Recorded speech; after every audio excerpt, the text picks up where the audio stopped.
তাই হ এই গেন্দা একটা পদের যোগ্য তোমার কি পদ লাগবো? ভাই আমার সভাপতির পদ লাগবো। হাই আমি তো সভাপতি হয়ে পেতেছি না, কত আসল বার্তাছি। হয় পাগলা, ও নাই তোর সভাপতির পদ দিব, ভাই যেই পদ দে এটাই নে। এখন তোমারে পদ দিবাম সিঙ্গার আর 7 বিষয়ক সম্পাদক। ভাই সিঙ্গারা সেভেনা বিষয়ক সম্পাদক এটা আবার কি? তাই নিয়ে মানে বুঝো না, ভালো রাজনীতি পারবা। এটা তো মিটিং এর মধ্যে সিঙ্গারা সাহেবের উত্তর লয়া পাক্কুন পারবা। আচ্ছা সময় কম, ওই প্রধানমন্ত্রীর লগে একান্ত একটা মিটিং আছে, আমি উঠি। ভাই ভাইরে সালাম দে। আসসালামু আলাইকুম। আর সিয়া সরাস না, সামনে তুই সরা, ভাই যাইতো না। এই দিদি ভুট্টা দিয়েন, এই ভাবি ভুট্টা দিয়েন, সিঙ্গারা পার্টি সিঙ্গারা পার্টি।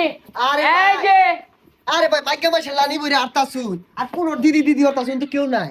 এই চুপ কর, এইভাবে বললে ভাবিদের ভোট পাওয়া যায়, চল। আরে ভাই ভালো হইরে আড়ুন, ওইরে আটলে মাইসে খারাপ কইবো। ওই যে আবার শুরু হচ্ছে